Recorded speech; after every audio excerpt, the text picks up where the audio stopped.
그래서 이제 예를 들어서 말씀을 드렸었는데, 이 검정색 볼펜, 정말 이렇게 저와 여러분이 하나님 앞에서 전적으로 타락한 죄인이구나.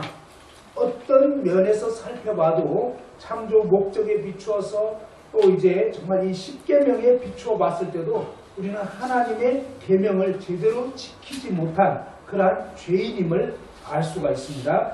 자, 구원받지 못하는 이유가 무엇이냐? 요한 1서 1장 5절 말씀을 보시겠습니다. 신약 성경 요한 1서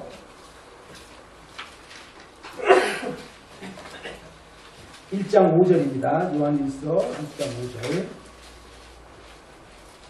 387페이지 다같이 한번 읽어보겠습니다. 요한 1서 1장 5절 시작. 우리가 너희에게서 듣고 너희에게 전하는 소식은 이것이니 곧 하나님은 빛이시라 그에게는 어둠이 조금도 없으시다는 것입니다. 그죠? 자, 하나님은 어떤 분이라고요?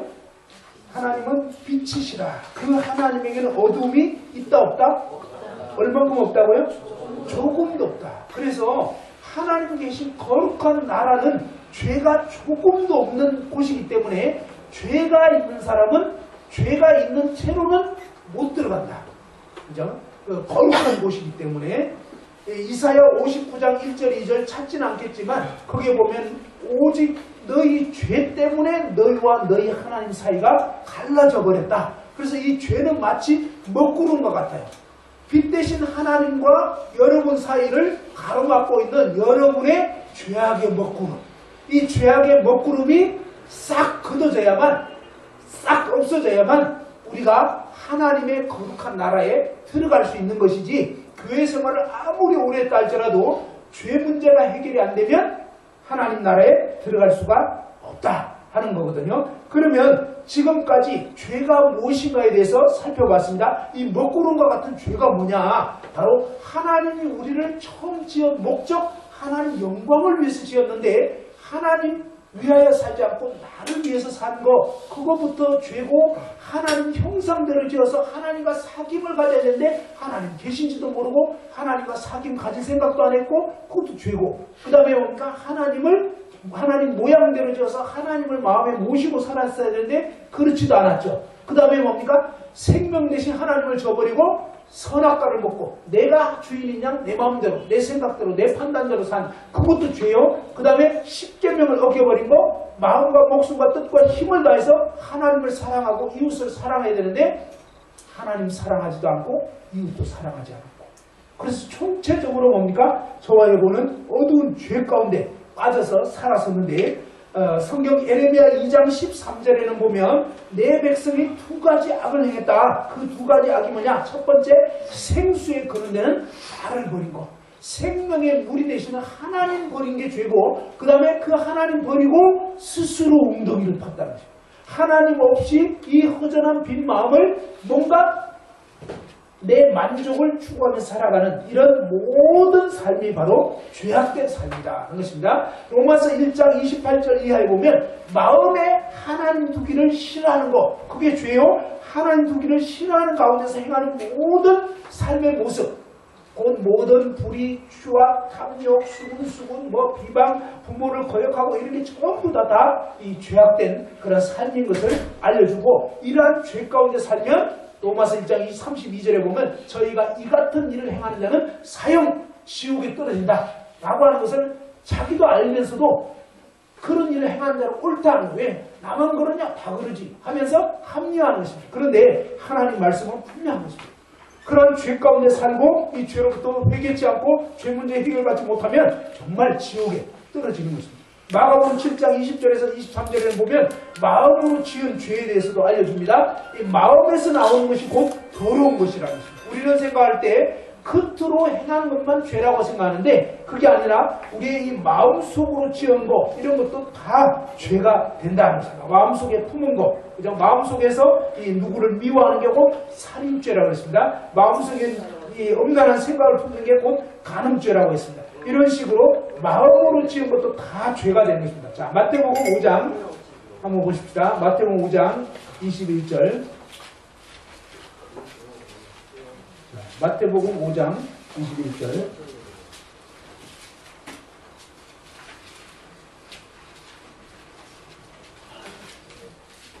자, 마태복음 5장 21절에 보면 옛 사람에게 말한 바 살인하지 말라. 누구든지 살인하면 심판을 받게 되리라 했다는 것을 너희가 들었으나 22절 다 같이 읽죠. 시작.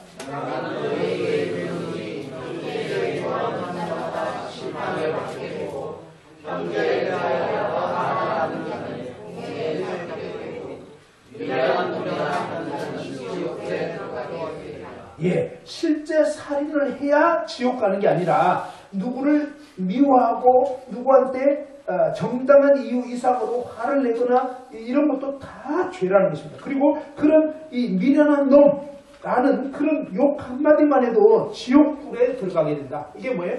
지극히 작은 죄라도 범했다면 그 죄가 있으면 지옥에 갈 수밖에 없다고 성경이 분명하게 말씀한 것입니다. 26절, 자, 예수님이 이렇게 말씀했습니다. 26절 다 같이 한번 읽어보죠. 시작. 진실로 내게 이르노니 내가 한 푼이라도 남김이 없이 다 갚기 전에는 결코 거기서 나오지 못하리라. 그죠? 정말로 너에게 이르는데, 그죠? 예수님이 정말로 오늘 이 자리에 있는 저와 여러분 모두에게 말씀하시는데, 너가 홀이라도 털끝만한 죄라도 한 푼이라도 남김이 없이 이 죄를 다 갚기 전에, 죄가 다 갚아지기 전에는 결단코 거기서 지옥불에서 나오지 못한다 라고 말씀합니다. 그래서 교회를 아무리 오래 다녔다 할지라도 죄가 있으면 지옥 갈 수밖에 없다는 것입니다. 죄 문제가 해결이 돼야 된다는 것입니다. 그런데 얼마큼 해결돼야 되냐면 다 갚기 전에 그랬어요. 한 개도 남김없이 완전히 해결이 돼야 지옥에서 천국으로 옮겨질 수 있다고 성경은 분명하게 말씀을 한 것입니다. 근데 여기서 이제 문제가 되는 것은 뭐냐면, 그러면 이러한 죄를 짓지 않은 사람이 있느냐? 이 세상에는 한 사람도 죄 짓지 않은 사람이 한 사람도 없다는 거죠. 로마서 3장 23절 한번 찾아봅시다. 자, 로마서 3장 23절.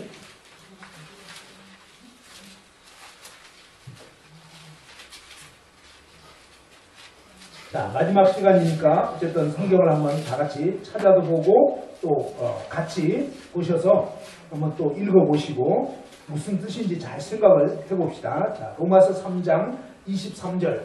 다 같이 한번. 로마서 3장 23절. 자, 다 같이 한번 읽어보시죠. 시작.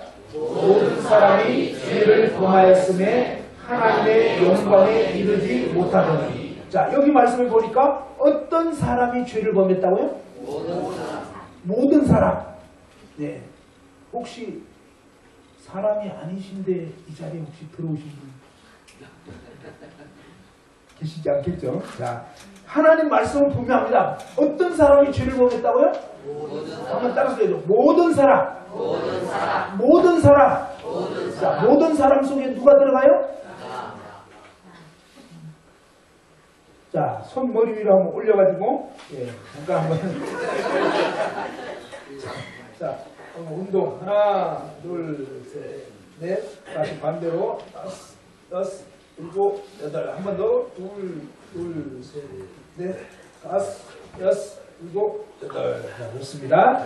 하나님 말씀에 뭐라고 하냐면, 모든 사람이 죄를 범했다는 것입니다. 모든 사람. 저와 여러분 모두가 다 죄를 범했어요.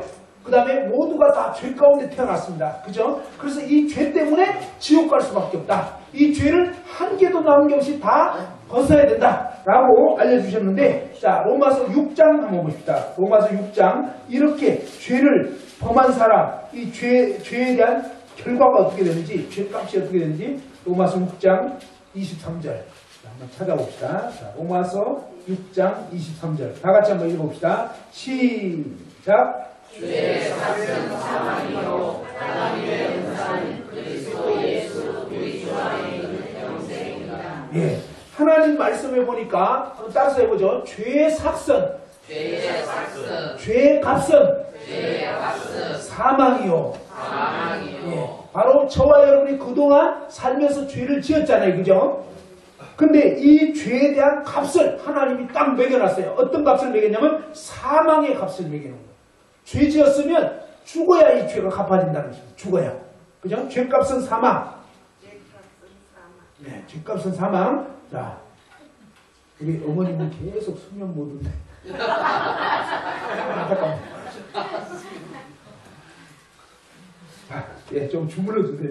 자, 죄값은 사망. 어머님 죄가 있으면 지옥 가신다 이 말이에요. 죄가 다 갚아져야 돼요. 예? 우리 아버님, 어머님, 또 여기 있는 모든 분들 이 죄가 갚아져야지 되는데 죄값은 사망이라고 하는데 놀라운 사실은요. 모든 사람이 다 죄를 지어서 이 죄값은 사망이라고 했기 때문에 모든 사람은 원칙적으로 다 지옥 불못에 떨어질 수밖에 없는 거예요. 원칙적으로.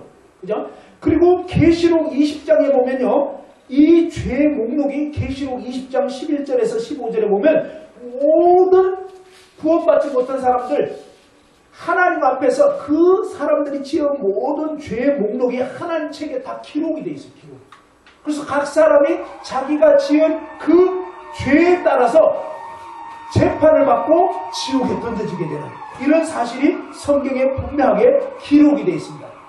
여러분이 지금까지 일생 동안 지은 모든 죄, 앞으로 지을 죄까지 이 모든 죄가 한 개도 남김없이 완전히 갚아져야만 죄에서 벗어나고 지옥에서 벗어나서 천국으로 옮겨질 수 있다 하는 거예요. 근데 이 시간에 어떻게 저와 여러분의 이 죄가 벗겨질 수 있는지 없어질 수 있는지 갚아질 수 있는지 그거를 알려드리려고 합니다. 자, 하나님 말씀에 보면요. 히브리서 9장 22절 한번 찾아봅시다. 자, 히브리서 9장 22절.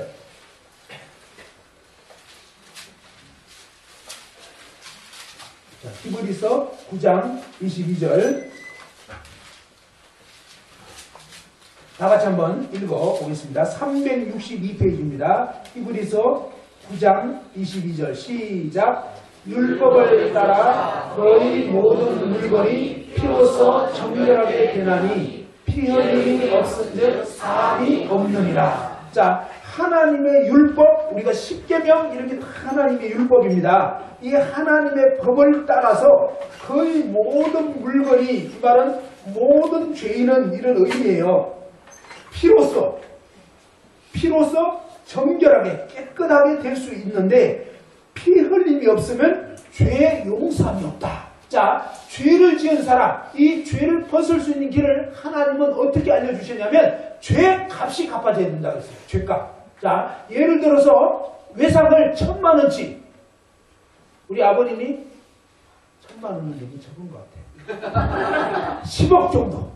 10억 조금 힘들죠? 조금 힘들죠? 네, 10억 괜찮다 이러면 한 100억 그러면 이제 도저히 안 된다. 근데 우리가 하나님 앞에 지은 죄는요 100억이 아니에요. 이건 뭐 소중한 그냥 이로 돈으로 따질 수가 없네요. 왜? 몇 사람을 죽이셨다고요 그동안? 몇 번 미워하셨죠? 사람 죽인 거예요. 미워한 게 뭐 살인죄라니까? 그럼 사람 한 사람 죽였으면 이건 돈으로 따질 수가 없는 거예요. 저와 여러분이 하나님 앞에 지은 죄의 값은 이루 말로도 할 수 없는 거다. 도저히 이제 갚을 수가 없는 거예요. 근데 이해를 돕기 위해서 예를 들어서 한 10억의 외상을 졌다 치면은 이 외상을 졌다면은 빚을 졌다면 이 빚에서 놓여나려면 어떻게 해야 되죠? 그 빚을 갚아야 되는 거죠. 근데 여러분이 이제 빚진 슈퍼에서 여러분이 10억을 그동안 계속 물건을 15원치를 먹었다면 너무 많이 드셨어. 근데 가가지고 생각해보니까 너무 많고 큰일 났다 싶어가지고 슈퍼 아저씨한테 가가지고 정말 아저씨 제가 그동안 살다 보니까 이렇게 됐는데 앞으로는 현찰 거래만 하겠다고 이제 다시는 외상 안 먹겠다고 하면서 그동안 빚진 10억을 좀 없던 걸로 해달라고 그렇게 얘기하면 돼야 안 돼요? 슈퍼 아저씨가 영 봐줄 생각이 없어요. 그죠? 그러니까 안 되니까 이제 그때부터 막 눈물 작전을 나가는 막 눈물 막 그렇게 울고 빌고 이러면 10억 없애주나요? 돼요 안 돼요? 안 되죠? 그럼 울고 빌고 해서 되는 거예요? 안 되는 거예요? 안 되는 거예요. 근데 많은 사람들이 그렇게 오해를 하시는 거예요. 교회 다니면서 뭐예요? 내가 그동안 죄를 짓고 살아놓고 그것을 그러니까 울거나 빌거나 회개하면 죄가 없어지는 걸로 생각하는데 그건 오해다 이 말이에요. 하나님은 공의로운 분이에요. 분명한 법을 가지고 집행하시는 분이기 때문에 그냥 대충 없애달라고 봐달라고 이건 안 되는 일이다 이 말이에요. 슈퍼 아저씨한테도 안 되는 일이에요. 하나님은 정말로 엄미하신 분이에요. 죄를 반드시 심판하시는 분이기 때문에 이 죄값이 갚아지지 않으면 죄가 해결이 여러분이 그동안 지은 모든 죄값이 갚아져야 된다. 우리 어머님이 그동안 일생 동안 지은 죄, 사람 미워한 죄, 하나님 그대로 섬기지 못했던 거, 하나님 믿지 않았던 거, 이런 모든 죄를 완전히 갚아야 되는데 그 죄값이 뭐냐? 사망, 죽어야 죄가 갚아진다는 거예요. 근데 이 죽어야 죄가 갚아지는 것을 하나님이 다른 말로 어떻게 말씀하셨냐면 율법을 어긴 모든 죄인이 피로써 그 죄가 깨끗게 될 수 있다. 피로써. 그러면 이 왜 피가 흘려지면 죄가 갚아지고 죄가 용서될 수 있느냐? 이게 문제예요. 피가 흘려지면 죄가 갚아진대요. 죄가 없어질 수 있다는 거예요. 깨끗게 씻겨진다. 이렇게 말씀하셨는데 10억 외상 친 것은 10억을 갚아야 해결이 되는 거잖아요. 그런 것처럼 죄를 지은 것은 분명히 죄값을 갚아야 되는데 죄값이 뭐라고요? 죄의 삭은 사망. 죽어야 죄가 갚아지는데 여러분 목숨이 몇 개? 한 개? 두 개 아니잖아요? 두 개면 하나 죄값 받고 하나 살겠는데 우리 인간은 저와 여러분 모두가 목숨이 하나밖에 없어요. 그런데 죄 지은 사람은 이 하나밖에 없는 목숨이 죽어서 결국은 지옥에 던져져요. 그게 죄값이다. 그러니 저와 여러분 스스로는 이 죄를 갚을 길이 없다. 이런 얘기예요. 근데 하나님께서는 피가 흘려지면 죄가 갚아진다고 했는데 왜 피가 흘려지면 죄가 갚아지는지 레위기 17장 11절에 그 이유가 나와 있어요. 자, 구약성경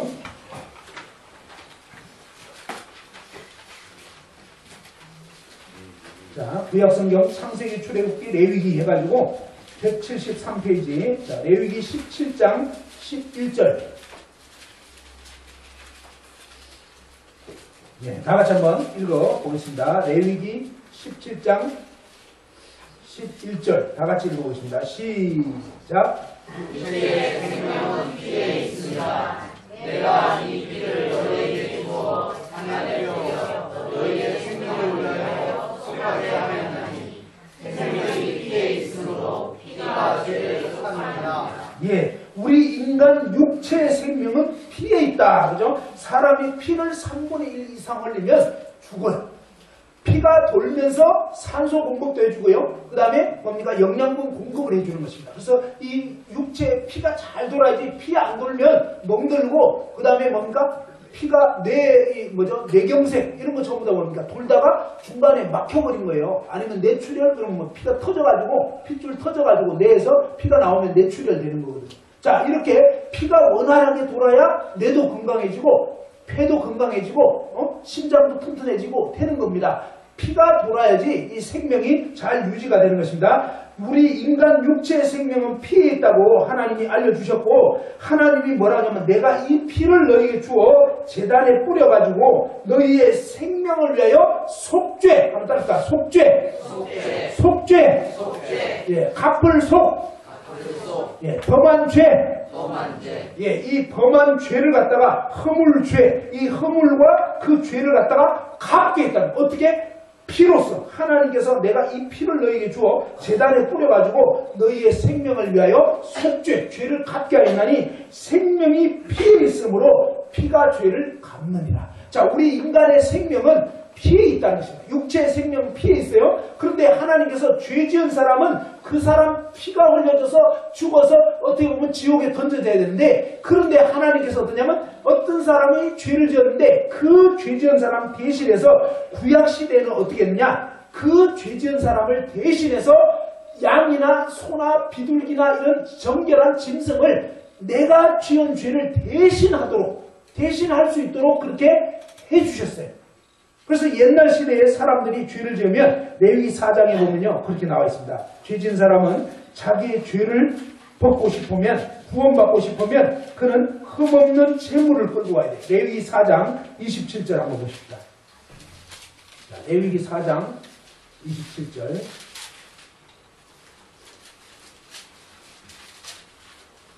거기서부터 보면요. 만일 평일에 한 사람이 여호와의 계명, 10계명, 하나님의 이 율법 중에 한 개라도, 하나라도 부지 중에 범하여, 부지 중에 자기도 모르게 죄를 지어도 죄는 죄다 이 말이에요. 허물이 있었는데, 잘못한 게 있었는데, 28절, 그가 범한 죄를 누가 그에게 깨우쳐주면, 그게 바로 죄구나. 그런 것도 죄네? 내 마음대로 산 것도 죄네? 내 기분대로 산 거, 내 생각대로 산 거, 이것도 죄구나. 이걸 이번에 깨우침 받았죠. 그죠? 그 다음에 십계명도 들었고, 아무튼 이 말씀 쭉 들어보니까 정말로 죄가 많은 죄인이구나, 죄를 많이 범했구나, 그걸 알게 됐단 말이죠. 범한 죄를 누가 그에게 깨우쳐주면 그는 어떠냐, 흠없는 암염소 아니면 양 이런 걸 끌고 와가지고 그 범한 죄로 말미암아서 그것을 예물로 삼아. 그런데 여기서 흠이 없어야 된다. 흠이 없다는 것은 흠집 나지 않은, 상처 나지 않은 깨끗한 그런 염소. 이건 뭘 뜻하면 아무런 죄가 없는 제물을 사용해야 된다, 이런 뜻입니다. 자, 어떤 제물을 써야 된다고요? 죄가 없는, 아무 흠이 없는 그런 정말 죄투성이인 저와 여러분을 대신해서 아무런 죄가 없는 그런 제물이 필요하다, 이런 뜻인데, 자, 그 흠없는 암염소를 끌고 와서 자기가 범한 죄로 말미암아 그것을 예물로 삼아. 그 29절 한번 읽어봅시다. 29절 다 같이 읽어보죠. 시작. 그 속죄의 희생의 머리에 안수하고 그 희생을 그릇에서 닦으시오. 예, 자, 그 속죄 제물의 머리에 안수를 하고, 안수라는 것은 손을 얹는 것입니다. 그 제물을 번제물 잡는 곳에서 잡을 것이었습니다. 자, 우리 평강 형제가 한번 앞으로 나와주시고요. 요 앞에 있는, 저쪽 형제가 더 낫나? 네? 자, 예, 평강 형제 앞에 나와주시고, 그 다음에 요 앞에 있는 형제님 잠깐 나와주십니다. 자, 여기 이제 흠없는 양, 흠없는 염소. 자, 이쪽 형제가 저 가까이 좀 와주시고. 자, 이 형제가 입고 있는 옷은 색깔이, 대충 시꺼멓죠? 이게 뭐냐면 죄다, 이 말이에요. 자, 여러분이 지금 이 자리에 선 거예요. 이 형제가 이제 대표로 섰지만 사실은 바로 저와 여러분 모두가 이 위치에 있다, 이런 뜻입니다. 저와 여러분 살면서 그동안 보니까 하나님의 창조 목적을 어겨버렸고, 하나님과 사귐도 안 갖고, 마음에 하나님 모시지도 않고, 그리고 정말 하나님 떠나서 내 마음대로 살았고, 십계명 다 어겨버렸고, 완전히 우리는 죄인이고 죄투성이고. 근데 지금 이 형제가 입고 있는 이 옷이 바로 죄를 의미한다. 이 죄를 가진 채로는 지옥 갈 수밖에 없는데, 하나님께서 어떻게 길을 열어주셨냐면 흠없는, 아무런 죄가 없는 양 혹은 염소, 소, 비둘기, 이런 흠없는 제물을 끌고 와야 된다. 옛날 시대에는. 그래서 어떠냐면 그 제물의 머리에 안수를 하라고 했습니다. 안수. 자, 저 같은 사람이 제사장이고요. 이제 여기 있는 형제 이름이 뭐예요? 원동규. 자, 원동규 이제 이분이 왔어요. 그래서 어떻게 왔습니까? 그러니까 이번에 저기 서울교회 집회 말씀 들어보니까 정말 제가 정말 이루 말할 수 없는 죄인인 걸 알았어요. 알았어요, 몰랐어요. 알았죠? 네, 죄인인 걸 알았다. 그래서 이 죄를 벗고 싶다는 것입니다. 구원받고 싶다, 이 말이에요. 그러면 어떠냐면 흠없는 이 제물의 머리에 안수를 해야 된다 하신다. 자, 두 손을 한번 머리 위에 올려보세요. 저쪽. 건강 머리 위에. 자, 이렇게 안수하면 두 가지 뜻이 있습니다. 첫 번째는 뭐냐면 따라서 봅시다. 동일시. 예, 이 양이 곧 나랑 마찬가지입니다, 이런 뜻이에요. 알겠죠? 두 번째, 자, 옮겨지다. 전가되다. 예, 어떻게 되냐면 이렇게 한 순간 바로 이 죄짐이 싹 다 벗겨져가지고 어떠냐면 이 양에게로 염소에게로 옮겨. 됐죠? 그래서 이것이 바로 죄다, 이 말이에요. 저와 여러분의 모든 죄짐을 하나님께서, 사실은 이 제물은, 흠없는 이 제물은 하나님의 아들 예수님을 의미하는 거예요. 하나님이 죄인된 저와 여러분을 구원하시기 위해서 흠없는, 아무런 죄 없는 하나님의 아들을 보내주시겠다 했는데, 바로 이 하나님의 아들 예수 그리스도에게 저와 여러분 모든 죄를 다 옮겨버리겠다. 네. 이렇게 해가지고 이 제물이 대신 뭐냐, 이 죄인을 대신해서 이 죄인의 모든 죄가 이제 옮겨져 버려요. 알겠죠? 자, 이렇게 하나님이 옮겨버리면 이분에게는 죄가 있어요, 없어요? 이제? 없는 거예요. 속은 약간 시꺼먼 것 같아요. 우리가 이 세상 살 동안은 약간 얼룩덜룩한데요. 그렇지만 하나님은 어떻게 하셨냐면 정말로 이 사람 모든 죄를 갖다가 하나님은 싹 다 옮겨버려요. 싹 다 옮겨놓고 그 다음에 그냥 이 재물을 번제소, 그 재물 잡는 곳에서 이제 잡습니다. 30절에 보면 제사장은 손가락으로 피를 찍어 번제단 뿔들에 바르고 피 전부를 제단 밑에 쏟고 이제 완전히 죽인 것입니다. 그리고 어떠냐면 그 모든 기름을 화목제물의 기름을 떼어낸 것 같이 떼어내 제단 위에 불살라 여호와께 향기롭게 할지니 제사장이 그를 위하여 속죄 죄를 갚은즉 그가 죄사함을 죄용서함을 받으리라. 어떻게 되어버리냐면 이 사람의 죄를 인해서 죄 없는 제물이 대신 죄를 짊어지고 그 다음에 보니까 이 제물이 대신 죽임을 당합니다. 원래는 이 사람이 죽어야 돼요. 그죠? 원래는 이 사람이 죽어서 멸망을 당해야 되는데 근데 이 사람의 죄를 대신 짊어지고 대신 죽음으로 해서 이 사람은 이제 죄를 걷게 됩니다. 이해됐죠? 바로 저와 여러분이 이 자리에 있었는데 하나님께서 이렇게 해주셨다. 알겠죠? 자, 두 분 수고하셨어요. 박수 해주시고. 이사야 53장을 한번 보십시다. 이사야 53장.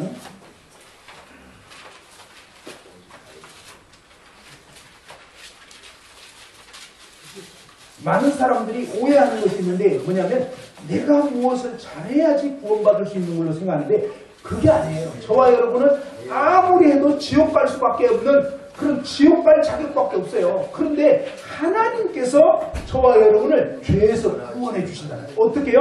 하나님이 그 아들을 보내주시겠다는 것입니다. 그러면서 이사야 53장 1절에 보면 이렇게 나와 있죠. 이사야 53장 1절 다 같이 한번 읽어봅시다. 시작. 우리의 하나님 것을 여호와의 발이 기계에 예, 우리가 전한 것을 누가 믿었느냐라고 하면서 하나님이 이 놀라운 사실을 알려주는 것입니다. 여호와의 팔, 하나님의 구원자가 누구에게 나타났냐? 하나님의 그 구원자가 누구냐? 이런 소리입니다. 2절에 보면요. 그는 주 앞에서 자라나기를 연한 순 같고 마른 땅에서 나온 뿌리 같아서 고운 모양도 없고 풍채도 없은즉 우리가 보기에 흠모할 만한 아름다운 것이 없도다. 3절 그는 멸시받아서 사람들에게 버림받았고 간고를 많이 겪었으며 질고를 한 자라 마치 사람들이 그에게서 얼굴을 가리는 것 같이 멸시를 당하였고 우리도 그를 귀히 여기지 아니하였도다 하면서 바로 이분이 누구냐면 하나님의 아들이신 예수 그리스도가 이 세상에 오실 것을 이 이사야 말씀은요. 예수님이 오시기 700년 전에 예언했던 말씀. 700년 전에. 이렇게 예언했던 말씀인데 근데 어제 시간에 봤죠. 하나님께서 어떻게냐면 아담과 하가 오늘 아침에 아담과 하가 이제 범죄하게 됐을 때 어떻게 됐냐면 하나님께서 창세기 3장 15절에 약속을 주셨습니다. 여자의 후손을 보내주셔가지고 이 여자의 후손이 사탄의 머리를 깨뜨려버리고 죄에 빠져버린 우리 인간을 구원해 주시겠다. 그죠? 자, 이 여자의 후손이 누구냐 이거. 여자의 후손이. 우리 모든 사람은 다 남자의 후손이에요. 사실은 자식을 누가 낳느냐? 아버지가 낳는 거예요. 아버지가 낳고 어머니가 기르시는 거예요. 어머니는 뱃속에서 기르고 또 바깥에 나와서 또 기르고 이렇게 하는 것입니다. 그것이 원칙이에요. 그래서 사실은 뭡니까? 모든 인간은 아담의 후손, 남자의 후손이에요. 그런데 하나님께서 희한한 말씀하셨어요. 창세기 3장 15절에 보면 한번 따라합니다. 여자의 후손, 여자의 후손, 여자의 후손. 여자의 후손. 이것은 뭘 뜻하냐면요. 아담의 유전한 죄를 받지 않은 흠없는 죄 없는 인간을 이 세상에 보내주겠다 이런 뜻이에요. 그러면 죄 없는 인간은 어떤 인간이냐? 바로 아담의 유전한 죄를 받지 않고 그냥 여자의 몸만 빌려서 아무런 죄가 없는 흠없는 어린 양이신 구원자를 보내주시겠다. 이런 약속을 하나님이 창세기 3장 15절부터 하셨는데 이 흠없는 어린 양 여자의 후손이 누구냐? 성경에서 보면 아브라함의 자손 가운데 난다고 했고요. 창세기 12장서부터 보면 나와 있어요. 그 다음에 또 성경에 보면 사무엘하라든지 뭐 이런 쭉 말씀에 보면 열왕기 쭉 보면 역대하 쭉 넘어가면서 어떠냐면 다윗의 후손 가운데서 오신다고 또 돼 있어요. 그리고 이사야 7장 14절에 가보면요. 보라 처녀가 잉태하여 아들을 낳는다는 거예요. 남자랑 잠자리를 같이 하지 않은 그냥 여자의 몸에서 처녀인데 아기가 생긴다는 거예요. 이것은 인간 상식으로는 이해가 안 되는 거예요. 그런데 하나님이 분명히 창세기 3장 15절에 말씀하셨어요. 남자의 씨를 받지 않고 인간은 보통 남자의 정자가 이 엄마 뱃속에 그죠? 난자와 결합을 해야 애가 생기는 것입니다. 그런데 하나님께서는 어떻게 말씀하셨냐면 이런 식으로가 아니고 그냥 여자의 몸을 빌려서 하나님이 친히 구원자를 보내주겠다. 그 구원자는 그러니까 여자의 몸만 빌려서 온다. 그래서 처녀가 잉태하여 아들을 낳는데 이름이 임마누엘. 한번 따라합시다. 임마누엘. 임마누엘 뜻이 뭐냐면 하나님이 우리와 함께 계시다. 누가 우리와 함께 계신다고요? 하나님이 이 세상에 인간 처녀의 몸만 빌려서 오게 된다는 거예요. 자, 이사야 9장을 한번 보세요. 너무너무 충격적이고 놀라운 말씀이 나오는데 이사야 9장에 보면 이렇게 하나님이 알려주신 거예요. 자, 이사야 9장 6절 7절에 보면 나와 있는데 6절 한번 같이 보겠습니다. 이사야 9장 6절입니다. 다 같이 한번 읽어보죠. 자, 이사야 9장 6절. 자, 이사야서 9장 6절. 같이 한번 읽어보십시다. 자, 시작. 이는 하나님과 우리에게 여쭈고 하나님을 우리에게 주신 바 되었는데 그 어깨에는 정사를 메었고 그의 이름은 기묘자라 보사라 전능하신 하나님이라 영존하시는 아버지라 평강의 왕이라 하셨습니다. 예, 한 아기가 우리에게 낳는데 한 아들을 우리에게 주신 바 되었는데 그 어깨에는 정사를 메었고 정치적인 권세, 왕권을 가졌다. 그런 뜻입니다. 그의 이름은 기묘자. 기묘자는 미스테리, 비밀스러운 분이다. 이런 뜻이에요. 그냥 보통 어떤 인간 정도가 아니다. 이런 의미예요. 모사라는 것은 원더풀 카운셀러 해가지고 놀라운 상담자 이런 뜻입니다. 그분은 우리 인간의 마음을 다 아시는 분이단 말이에요. 근데 이분이 누구냐면 인간 아기로 오신 이분이 누구라고요? 전능하신 하나님.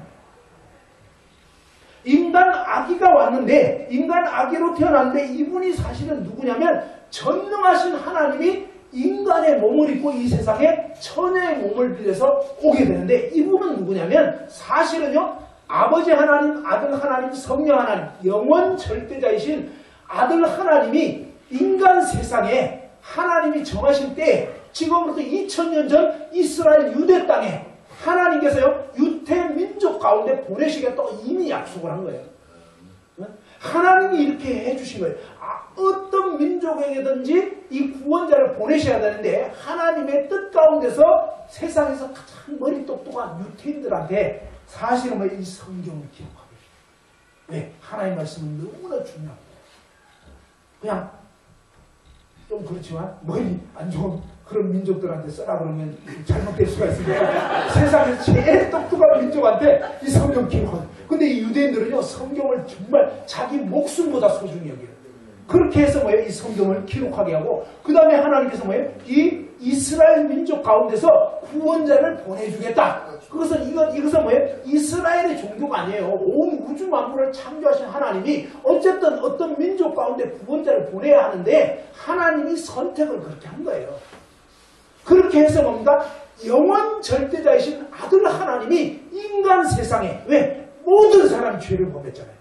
모든 사람이 죄인이잖아요. 모든 사람이 다 시끄러운 볼펜이에요. 그래서 다 지옥 갈 수밖에 없으니까 하나님께서 하나님 자신의 하나밖에 없는 아들 예수 그리스도를 이 땅에 2000년 전 유대 땅에 보내주시는데 근데 놀라우리가 뭡니까? 천의 몸을 빌려서 나게 하시겠다? 그러면서 어떻게? 미가서 5장 2절에 보면 유대 땅 베들레헴에서 가신다고 했어요. 이런 모든 약속들이요 하나님 말씀에 이미 기록된 이미. 그리고 예수님 태어나시기 1000년 전에는 어떠냐면 시편 22편 같은 데는 다윗 왕이 성령의 감동을 받아가지고 쭉 시를 쓰면서 뭘 말씀하고 있냐면 메시아가 어떤 고난을 당할 거지. 심지어 뭡니까? 이 예수님이 손발이 못 박히는 그런 장면까지도 시편 22편에 보면 다 나와 있어요. 그리고 예수님의 이 겉옷은 나누어지는 거예요. 겉옷은 다 갈라가지고 나누고 속옷은 또 통으로 돼 있어가지고 제비를 붙게 되죠. 너무너무 신기하게 이미 1000년 후에 있을 일을 정확하게 말씀하고 있습니다. 하나님 말씀은요 액면 그대로 됩니다.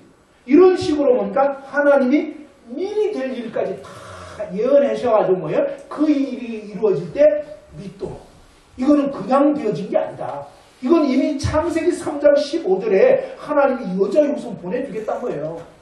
그런데 이런 하나님 말씀을 제대로 알면 이사야 7장 14절에 보라 처녀가 잉태하여 아들을 낳는다. 이사야 9장 6절에 보면 한 아기가 낳는데 이 아기가 전능하신 하나님이다. 예수님은요 하나님이에요. 4대 성인 아닙니다. 예수님은 단순한 한 인간에 불과한 그런 존재가 아니에요. 예수님 그분이 바로 하나님이시라고요.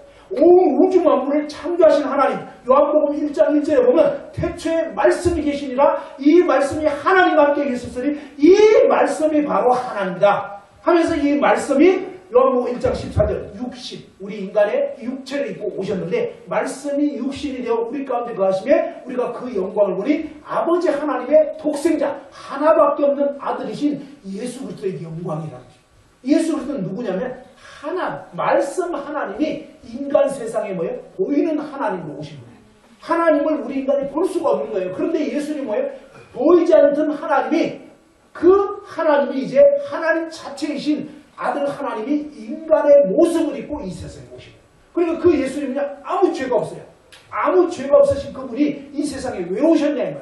실제로 그분이 33년 사시면서요 30년 동안은 사적으로 뭡니까? 부모를 공경하고 이렇게 사셨어요. 그리고 이제 30세 때부터 33세 반 정도까지 3년 반 정도를 공생애라고 합니다. 공적으로 딱 드러난 공개적으로 메시아이심을 증명하는 그런 삶을 사셨는데 이 예수님이 사는 사실 삶을 함께 지켜보고 같이 제자로 있었던 베드로, 요한 뭐 이런 사람들이 다 지켜보면서 우리가 어떤 사람과 함께 살면요 그 사람이 어떠한지 멀리서는 신사인데 가까이 가면 다룰 수 있거든요. 근데 놀라운 것은 뭡니까?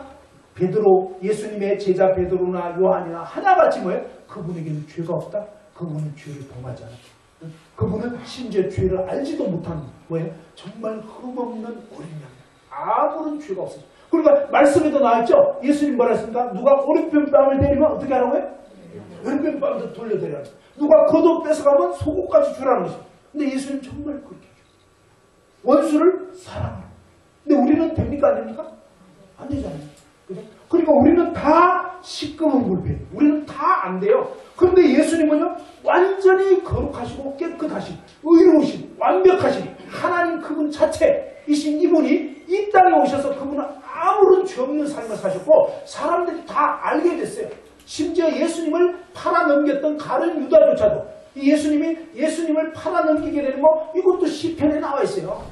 이미 하나님 말씀에 1000년 전에 그냥 다 얘기가 돼 있었습니다. 하나님은 모든 것을 다 아시기 때문에 말씀해 놓으신 거예요. 그러니까 이 아무런 죄가 없으신 이분이 오셔서 죄 없는 삶을 사셨고 그리고 뭔가 궁극적으로 예수님이 이 땅에 왜 오셨느냐 알려주셨어요. 마가복음 10장 45절에 보면 인자가 온 것은 섬김 받으려고 온 게 아니고 섬기러 왔다. 그 다음에 자기 목숨을 한번 따를까? 자기 목숨을 많은 사람의 대속물로 주려 함이니라. 예수님이 그렇게 말씀하셨어요. 내가 이 땅에 왜 온 줄 알아? 섬김 받으려고 온 게 아니야. 너희를 섬기려고 왔고 마침내 내 목숨을 너희 죄값을 위해서 주기 위해서 왔다. 예수님 그렇게 말씀했어요. 예수님이 바로 저와 여러분의 죄 때문에 돌아가실 거를 이미 예수님이 그 공생에 사시면서 계속 말씀하셨어요. 그리고 이제 조금 보면 대제사장, 율법사, 서기관 이런 사람들이 모의를 해가지고 나 잡으러 온다. 예수님 다 얘기했어요. 겟세마네 동산에서는요 3번 기도하실 때 막 땀방울이 핏방울 같이 되면서 기도하시면서 뭐라고 기도했냐면 하나님 아버지 정말 이 잔을 내게서 옮기시옵소서. 그러나 내 뜻대로 마시고 아버지 뜻대로 하옵소서 하면서 할 수만 있다면 이 잔을 옮겨달라고. 왜냐하면 이건 무슨 뜻이냐면 온 인류의 죄악의 잔이에요. 하나님의 무서운 진노의 잔이에요. 근데 이 잔을 받는다는 것은 어떤 뜻이냐면요 우리가 조금 이해할 수 있도록 여러분 어때요? 여러분 다른 사람의 우리가 시골에 살 때는요 간혹 이렇게 재래식 화장실에서 볼일 보다가 똥통에 빠지는 경우가 있어요. 진짜 시골에 살 때 그런 적이 있었어요. 근데 여러분 어때요? 다른 사람의 똥에 이렇게 칠해지면 좋아요? 안 좋아요? 안 좋죠? 우리 똥이 칠해져도 안 좋은데 어떤 인간이냐면 온 인류의 똥보다 더 심한 온 인류의 죄악으로 그대로 그냥 뭐예요? 이게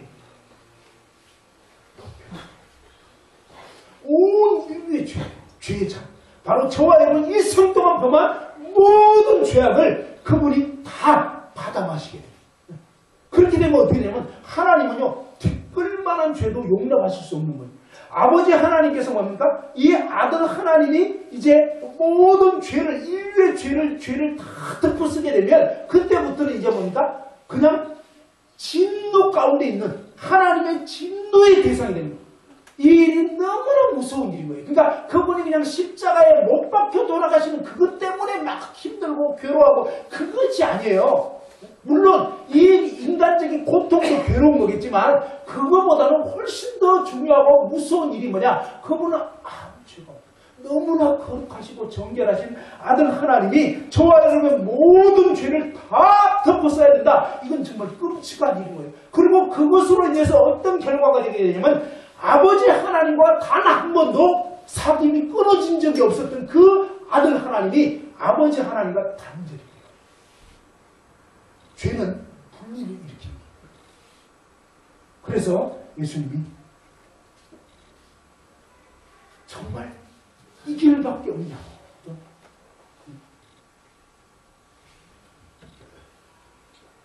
이렇게밖에 안 되는 건지 혹시 다른 길은 없는지. 근데 아무래도 다른 길이 없어요. 모든 인류가 죄를 졌고 저와 여러분이 죄를 졌고 이 죄는 단 하나라도 있으면 멸망이고 지옥인데 이 죄를 해결할 수 있는 길은요 분명히 죄가 갚아져야 돼요. 됐죠? 하나님은 분명히 죄가 갚아져야 해결이 되는 거지 하나님은 그냥 적당히 봐주시는 분이 아니란 말이에요. 그래서 결국은 온 인류의 죄의 잔을 예수 그리스도께서 다 받아가시고 세 번 그 기도를 막 완전히 뭐예요? 땀방울이 핏방울 같이 되면서 기도하시면서 결국은 뭐예요? 저와 여러분 모든 죄를 그분이 다 받아가시고 죄덩어리가 되어버린 거예요. 그리고 구약에 보면요, 이 민수기 21장에 보면 이스라엘 백성들이 막 불평 원망하고 이랬을 때 하나님이 이 불뱀을 보내가지고 독사뱀을 보내가지고 막 이스라엘 백성들이 진멸을 당하게 되는 그 상황에서 막 살려달라고 아우성 칠 때에 하나님께서 모세에게 어떻게 했냐면 바로 구리로 만든 구리뱀, 노뱀을 만들어가지고 그 노뱀을 장대 위에 매달아놨어요. 자, 이 노뱀은 뭘 뜻하냐면 바로 노선 심판을 상징합니다. 하나님의 심판을 받은 뱀과 같이 저주받은 형상이 되어버린 것입니다. 예수님은요 너무나 놀라우신 어린 양이신데도 바로 저와 여러분 모든 죄를 짊어지게 됐을 때 그분은 흉측한 그런 뱀의 모습같이 하나님의 저주, 하나님의 진노를 받은 거예요. 누구 때문에? 누구 죄 때문에? 바로 우리 아버지 일생 동안 지은 죄 때문에 하나님의 아들 예수 그리스도가 그분은 역적으로 돌아가신 게 아니에요. 바로 그분은 죄가 없으신 분이 아버님을 모든 죄에서 구원해 주시려고. 그죠? 저를 모든 죄에서 구원해 주시려고. 오늘 이 자리에는 저와 여러분 모든 죄를 그분이 대신 짊어지시고 그리고 뭡니까? 그 십자가에 못 박혀 돌아가시게 돼요. 이런 어마어마한 사실을 하나님께서는요, 예수님이 이 땅에 오시기 700년 전에 이사야서에서는 생생하게 기록을 해놨어요. 사람들이 하도 못 믿으니까 미리 기록을 해놓은 거예요. 미리. 이사야 53장 한번 확인해 봅시다. 자, 이사야 53장.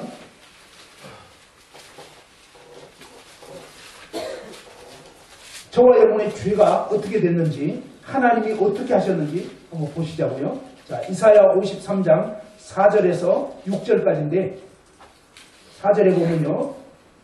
그는 실로 우리의 질고를 지고 우리의 슬픔을 당하였거늘 우리는 생각하기를 그는 징벌받아 하나님께 맞으며 고난당한다 하였노라. 그죠? 우리는 몰랐기 때문에 하나님께 벌 받는가 보다 이렇게 생각하는데 실제로는요, 저와 여러분의 질고를 진 거란 말이에요. 저와 여러분의 슬픔을 대신 당한 거란 말이에요.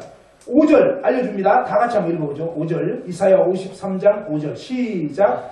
그가 찔림은 우리의 허물을 인하며 그가 상함은 우리의 죄악을 인하니라. 그가 진멸을 받음으로 우리가 평화를 누리고 그가 채찍에 맞음으로 우리가 나음을 받았다. 예, 그가 찔린 것은 이 십자가에서 창에 찔리고 그 다음에 십자가에 못 박히고 십자가 달리기 전에 채찍으로 막 맞으시고 피투성이가 됐어요.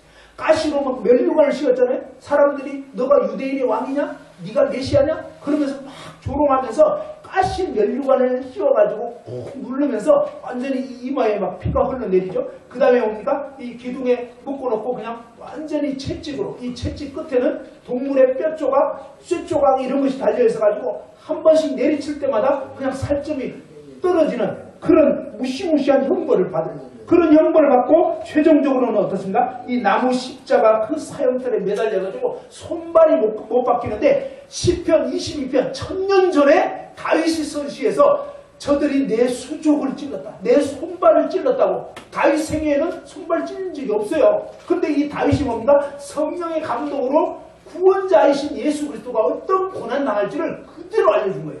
그리고 뭡니까? 이 겉옷을 나누고 속옷은 제비 뽑는다고. 뭐예요? 너무나 분명하게 알려줘요. 하나님 말씀은요, 정말 사실은 믿을 수밖에 없는 거예요. 왜? 너무나 분명하게 기록되고. 그렇게 해서 그 일이 왜 벌어졌느냐? 오전에 왜 벌어졌다고요? 그가 찔린 이유가 누구 때문에? 우리의 무엇 때문에? 허물 때문에. 그죠? 저와 여러분이 잘못한 것 때문에 예수님이 대신 찔림을 당했고, 그가 상한 것은 왜 상했다고요? 우리의 무엇 때문에? 우리의 죄악 때문에. 한번 따라합시다. 예수님은 나의 죄악 때문에, 내 죄 때문에, 대신 십자가에 못 박히셨다. 예, 바로 그분이 나 때문에 대신 죄를 갚느라고 십자가에 못 박혀 돌아가시게 된 거단 말이죠. 그가 징계받음으로 우리 평화 누리고 그가 채찍에 맞음으로 우리는 나음을 받았도다 하는데 6절 한번 읽어봅시다. 6절 시작. 우리는 다 양 같아서 그릇 행하여 자기 죄로 갚음을 여호와께서는 우리의 죄악을 그에게 담당시키셨도다. 예, 우리는 다 양 같아서, 여기서 우리는 다 양 같다 이 말은 우리는 다 길 잃은 짐승 같아서 그런 뜻입니다. 우리는 다 짐승 같아서, 저와 여러분 모두는 다 짐승 같아서 그릇 행하고 자꾸 양심을 속였고요. 각기 제 길로, 각자 내 마음대로, 내 생각대로, 내 하고 싶은 대로, 이게 죄라고요. 그죠? 하나님 그분 뜻대로 산 게 아니라 내가 하고 싶은 대로 사는 게 죄라고요. 이런 죄 때문에 반드시 지옥행이었는데, 그런데 아버지 하나님께서는, 여호와 하나님께서는 어떻게 하냐면 우리 모두의 죄악을, 저와 여러분 모든 죄악을 갖다가 그에게 담당시키셨다. 어떻게 하신 거냐면요, 하나님 아버지께서 저와 여러분이 지은 죄가 이만큼 이제 기록이 됐다고 치면, 그리고 남은 생애 동안 살면서 지을 죄가 이만큼 또 기록이 될 거라 치면, 여호와 하나님께서는 우리 모두의 죄악을 어떠냐면 그에게, 예수 그리스도에게 담당시키셨다. 자, 보세요. 여러분이 그동안 살면서 지은 죄, 앞으로 살면서 지을 죄, 우리 아버님이 지을 죄, 우리 어머님이 지을 죄, 지금까지 지은 죄, 모든 죄, 털끝만한 죄도 남김없이 어떻게 해요? 이 모든 죄를 다 여호와 하나님께서는 우리 모두의 죄악을 그에게, 예수 그리스도에게 담당시키셨다. 그럼 따라서 해보죠. 하나님 아버지께서는 나의 모든 죄악을 하나님 아들 예수 그리스도에게 다 옮겨주셨다. 예. 이 하나님 말씀은 진짜예요? 거짓말이에요? 하나님은 거짓말 하신다고 그랬어요? 못 하신다고 그랬어요? 하나님이 전능하신데 성경 보다 보니까 하나님이 못 하시는 게 있더라고요. 하나님 전능해요. 다 하실 수 있는데 하나님 못 하시는 게 있더라고요. 뭐예요? 거짓말을 못 하시는 거예요. 그건 뭐예요? 이 진짜라. 여러분 믿든지 안 믿든지 진짜라는 거예요. 하나님이 정말로 저와 여러분의 죄를 하나님의 아들 예수 그리스도에게 다 옮겨주셨다. 그래서 예수님이 십자가에 왜 못 박혀 돌아가셨느냐? 바로 저와 여러분의 죄 때문에 십자가에 못 박혀 돌아가신 거예요. 자, 이 놀라운 사실을 지금 이사야서 말씀은 예수님 오시기 700년 전에 예언을 했던 건데, 실제 예수님 오셨을 때 어떻게 됐냐? 요한복음 1장 보십시다. 요한복음 1장 29절.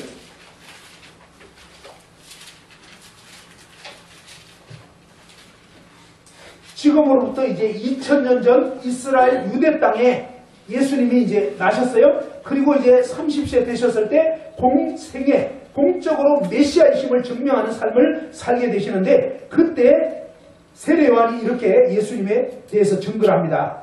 요한복음 1장 29절 다 같이 한번 읽어봅시다. 시작. 이튿날 요한이 예수께서 자기에게 다가오심을 보고 때 보라, 세상을 주권하는 하나님의 어린 양이요. 예, 바로 이튿날 이 세례 요한이 예수님이 자기에게 오시는 걸 보고 뭐라고 얘기했냐면, 보십시오. 무슨 죄를 지고 간다고요? 세상 죄를 지고 가는 하나님의 어린 양이다. 뭐예요? 우리가 세상 살면서, 저와 여러분이 세상 살면서 지은 모든 죄가 바로 세상 죄인데, 이 세상 죄, 나의 모든 세상 죄를, 내가 세상에서 살면서 지은 모든 죄를 하나님 아버지께서 그 아들 예수 그리스도에게 다 옮겨버려요. 보라, 세상 죄를 지고 가는 하나님의 어린 양이다. 그죠? 자, 아버님의 죄를 누가 지고 갔다고요? 예, 예수님이 다 지고 가셨어요. 예? 어떻게? 받았다고요. 자, 근데 이 말씀이 진짜라고. 그냥 하나님이 그렇게 하죠. 하나님이 뭐예요? 오늘 이 자리에 있는 저와 여러분 모든 사람의 죄를 우리가 어떻게 한 게 아니에요. 자, 여러분이 병원에 갔을 때 한번 생각해봅시다. 여러분이 예를 들어서 간암에 걸렸어요. 우리 아버님이 간암에 걸렸는데 서울대 대학병원에 가가지고 우리나라의 간암 전문가 의사 선생님한테 수술 받을 때, 예를 들면 그 암세포가 100개가 있어요. 너무 많아. 그죠? 자, 100개가 있는데 의사 선생님이 수술할 때 암세포, 그 간에 있는 암세포 100개를 싹 다 도려내야 되겠어요? 아니면 한 99개만 없애고 하나는 남겨놔요? 어때야 되죠?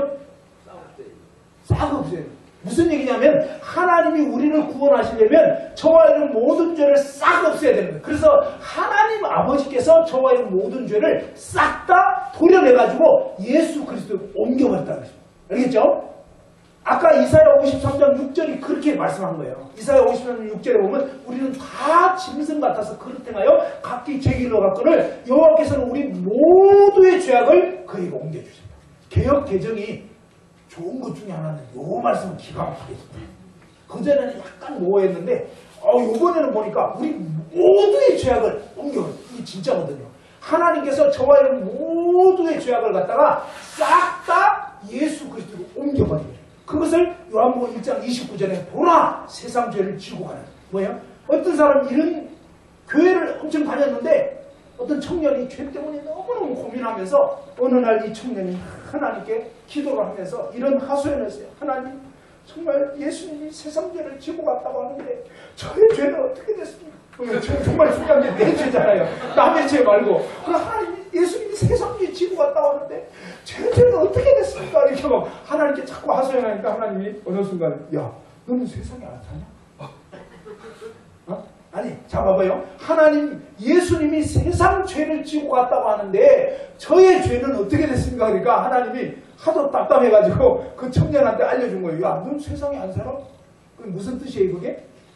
세상에 살고 있는 바로 네 죄까지 예수님이 지고 간 거야. 무슨 말인지 알겠죠? 자, 한번 따라합시다. 예수님은 세상에 살고 있는 나의 모든 죄도 다 지고 가셨다.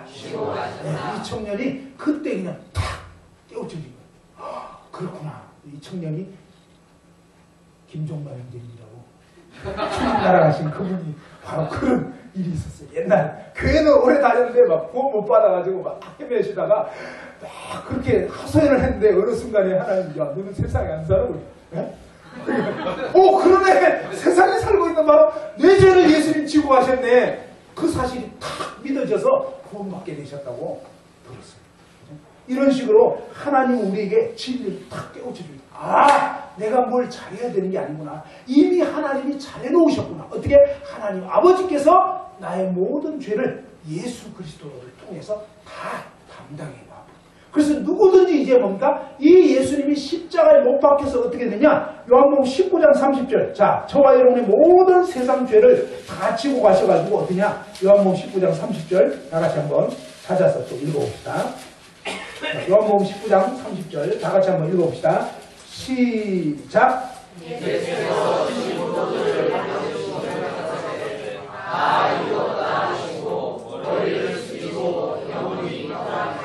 예, 예수님께서 저와 여러분의 모든 죄를 다 짊어지고 마지막 십자가에 못 박혀서 돌아가시게 된 거예요. 죄값이 뭐라고 그랬죠? 죄값은 사망. 죽어야 죄가 갚아지는데 바로 저와 여러분이 죽어서 멸망을 당해야 되는데 예수 그리스도께서 저와 여러분의 모든 죄짐을 대신 짊어지시고 십자가에 못 박혀서 돌아가시면서 예수님 뭡니까? 마지막 순간에 다 이루었다. 한번 따라합시다. 다 이루었다. 다 갚았다. 예, 이 다 이루었다는 말은 무슨 뜻이냐면 값을 다 지불했다 이런 뜻입니다. 텔레스타이라고 해서 저와 여러분 모든 죄값을 예수님이 다 갚아버렸다. 얼마큼 갚았다고요? 다. 우리 아버님의 죄를 얼마큼 갚았다고요? 네.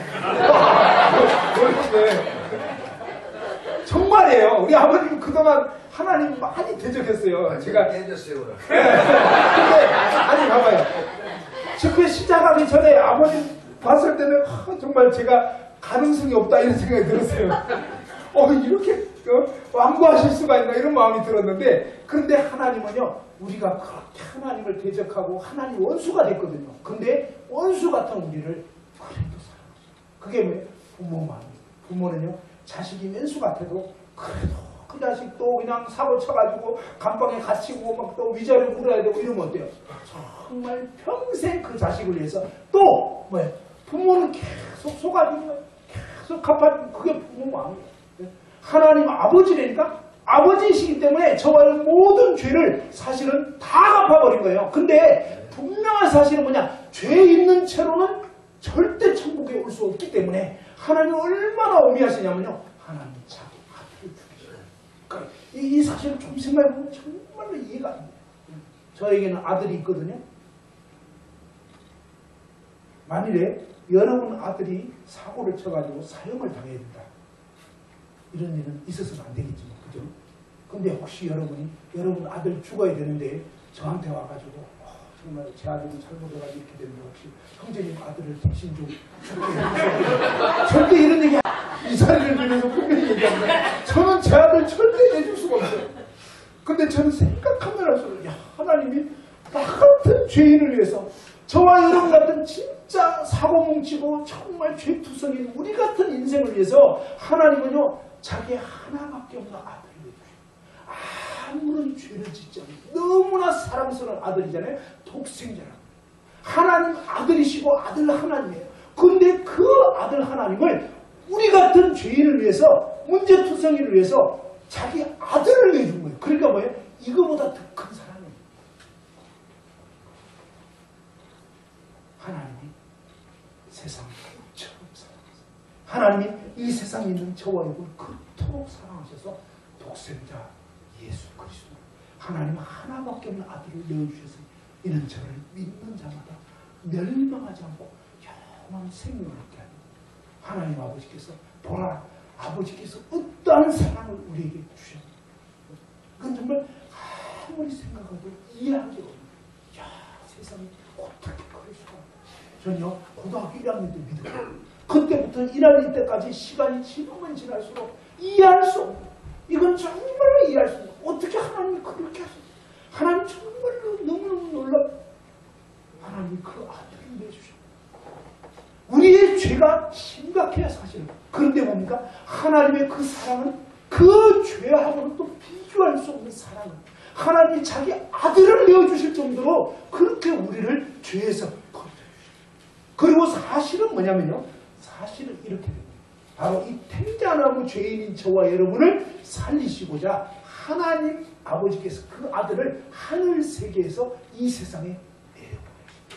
그렇게 해서 뭡니까? 저희는 죄 때문에 죽을 수밖에 없었고 하나님 아들 예수 그리스도는 아무런 죄가 없으시지만 저와 여러분을 죄에서 구원해 주시기 위해서 우리를 대신해서 죄덩어리가 되신 거예요. 우리의 죄를 짊어지신 거예요. 그렇게 해서 뭡니까? 그분이 십자가에 못 박혀 죽으실 때 여기서 어떤 일이 있게 됐냐면 바로 접붙임. 그죠? 바로 이 십자가에서 결국은 뭡니까? 하나님께서는 예수 그리스도 안에서 온 인류를 집어넣어가지고 함께 십자가에 못 박아 죽여버린 거예요. 그렇게 해서 그러니까 마귀의 손아귀에 있었고 죄덩어리였던 죄인이었던 저와 여러분을 텐자나무 잘라내버려요. 십자가에서 그냥 온 인류를 처형시켜버리고 사실은 뭐예요? 예수 그리스도를 죽이신 것인데 이 예수 그리스도 안에서 온 인류가 함께 못 박혀 죽어버린 거다. 이거죠.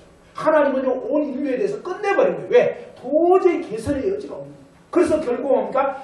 예수 그리스도 안에서 갈라디아서 2장 20절에 보면 내가 그리스도와 함께 십자가에 못 박혔나니 그런즉 이제는 내가 산 것이 아니고 오직 내 안에 그리스도께서 사시는 거예요. 그래서 이 십자가에서 이루신 일은요 바로 예수 그리스도 그분의 피 흘림이 없으면 죄사함이 없다 그랬죠.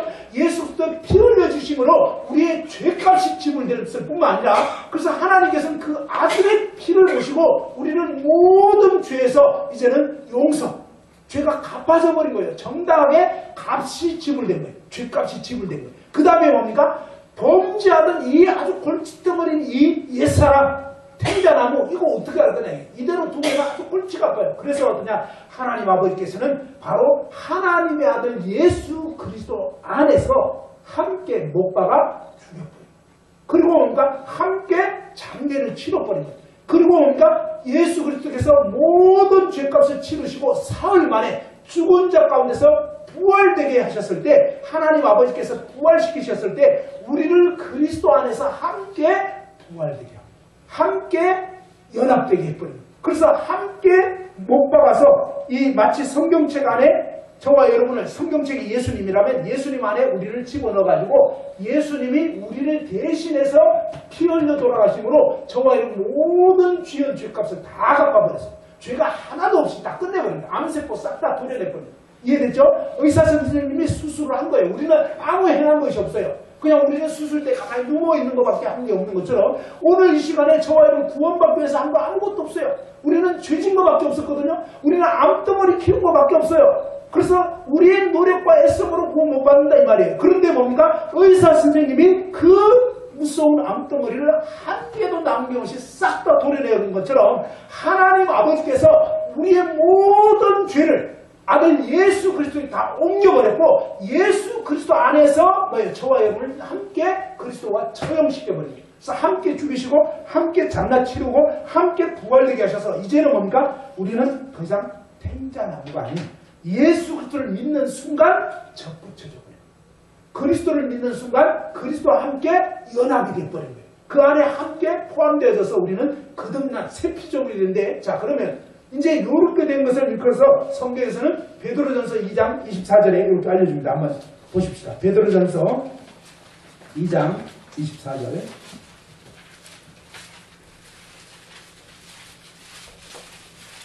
아까 갈라디아서 2장 20절도 말씀드렸는데 베드로전서 2장 24절 이렇게 알려줍니다. 같이 한번 379페이지입니다. 다 같이 한번 읽어보겠습니다. 379페이지 베드로전서 2장 읽기 전에 22절서부터 제가 읽겠습니다. 22절 그는 예수님은 죄를 범하지 아니하시고 그 입에 거짓도 없으시며 그러니까 뭐예요? 흠없는 아무런 죄가 없는 그런 어린 양이다. 이걸 나타내 주는 거고요. 23절에 보면 욕을 당하시되 맞대어 욕하지 않으시고 우리는 누구한테 욕먹으면 막 맞대어 욕하잖아요. 근데 예수님은 그러지 않으신 분이다. 고난을 당하시되 위협도 하지 않고 오직 공의로 심판하시는 이에게 부탁하시며 그러니까 예수님은요 누가 어떻게 해도 죄를 짓지 않고 죄가 없으십니다. 사람들이 막 예수님 욕하고 막 뭐 바알셈을 집혔다는 둥 온갖 모욕을 가해도요 예수님은 털 깎는 자 앞에 잠잠합니다. 그러니까 그분은 진짜 죄가 없으십니다. 아무런 죄가 없으신 그분이 왜 이 땅에 오셔서 큰 모욕과 수치와 겨우 죽임을 당하시냐? 누구 때문에? 오늘 이 자리에 있는 저와 여러분 대신해서 그분이 내 죄를 담당하시느라고 그분이 대신 내 대신 그 모든 죄를 짊어지시고 대신 죽으셨다는 24절 한번 읽어봅시다. 다 같이 시작. 주님이 만유에 들려 그 몸으로 우리 죄를 담당하셨으니 이는 우리로 죄에 대하여 죽고 의에 대하여 살게 하려 하시니라.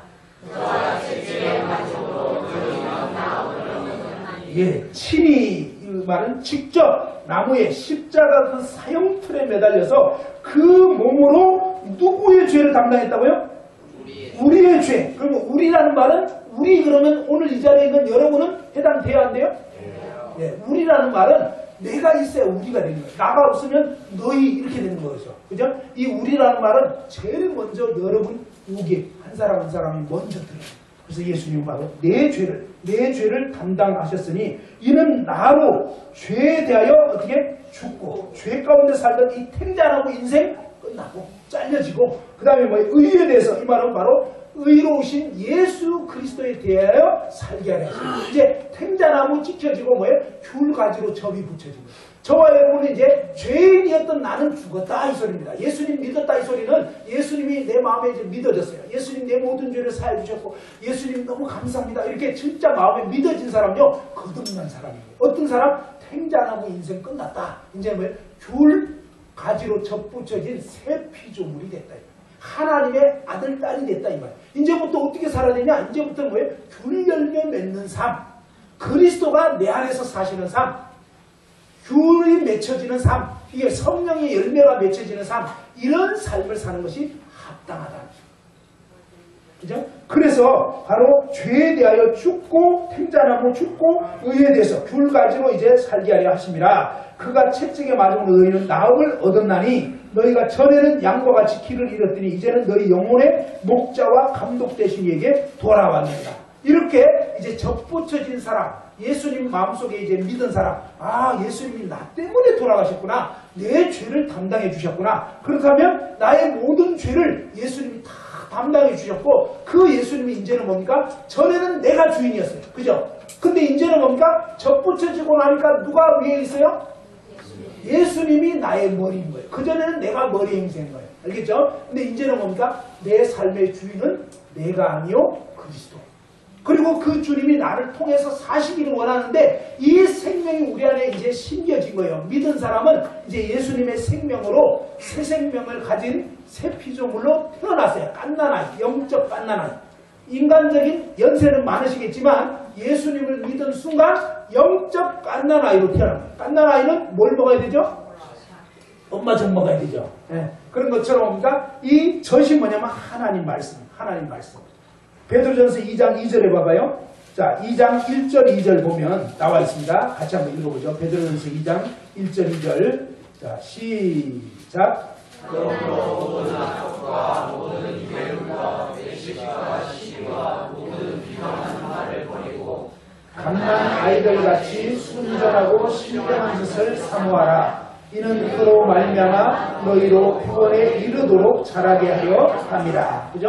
그래서 그러므로 모든 악독, 괴휼, 기만, 외식, 시기, 비방하는 말 이건 전부 다 뭐예요? 우리가 탱자나고 죄인이었을 적에 남 찌르고 그냥 해코지하고 나쁜 마음 품고 이렇게 했던 거예요. 이거 이제 다 뭐예요? 탱자나고 인생 끝났어요. 이제 죄인 죽었어요. 죄인 끝나버렸으니까 더 이상 죄 가운데 살지 말아라. 우리는 이제 죄인 아니에요. 우리는 탱자나무 아니다 이 말이에요. 이제는 귤나무 됐거든요. 무슨 말인지 알겠죠? 이제 죄인인 나는 죽었고 내 안에 예수님이 계신다. 그 예수님이 나를 통해서 사시기를 원하는데 어떻게? 순간순간 예수님을 나의 머리로, 나의 주인으로, 나의 구원자로 그러면서 주님을 믿고 의지하면서 살아가는데 옛날의 습관을 버려야 된다는 것입니다. 그리고 그 다음에 이제 이런 귤나무로서 사는 삶을 살려면 어떻게 되냐? 2절에 나와있죠? 갓난 아이들 같이 순전하고 신령한 이 하나님 말씀을 사모해요. 말씀을 이제 자꾸 시간만 날 때마다 말씀, 성경을 또 읽어보고 아니면 들어보고 이러면서 계속적으로 그 다음에 이제 뭡니까? 이 교회 가운데 참석하시면서 계속 믿는 성도들과 교제도 나누고 또 이렇게 새로 믿은 그 믿음을 다른 사람에게 이 증거도 하고 전도도 하고 이렇게 하면서 계속 이제 믿음 안에 자라가면서 하나님은 이 교회 가운데서 먼저 되신 성도들이 말하자면 영적으로 뭐 형도 되고 이제 누나도 되고 뭐 이렇게 되는 것입니다. 그래서 이제 그 가운데서 또 영적인 어떤 아비, 어미 이런 역할을 하면서 돌봄을 받으면서 그 안에서 믿음 안에 쭉 자라가면서 성장해 가서 또 다른 영혼들을 주님께로도 인도하고 이렇게 살아가기를 원하신다. 자, 아무튼 오늘 말씀을 듣고 정말 예수님이 나의 모든 죄를 십자가에서 대신 짊어지시고 내 죄를 다 담당해 주셨구나. 예수님 감사합니다. 예수님이 이제 저의 마음의 주인으로 믿습니다. 하나님 아버지 감사합니다. 저 같은 죄인 지옥 가야 마땅했는데 저 같은 죄인을 구원하시려고 아들 예수님을 보내주셔서 감사합니다. 예수님 저의 모든 죄를 담당해 주신 것 너무나 감사하고 이제 제 마음에 예수님을 주인으로 저의 구원자로 믿습니다. 이렇게 여러분이 이 믿음 안에서 이제 날마다 이 말씀을 가까이 하시면서 살아가시길 바랍니다. 아시겠죠? 자, 잠깐 한번 기도하겠습니다.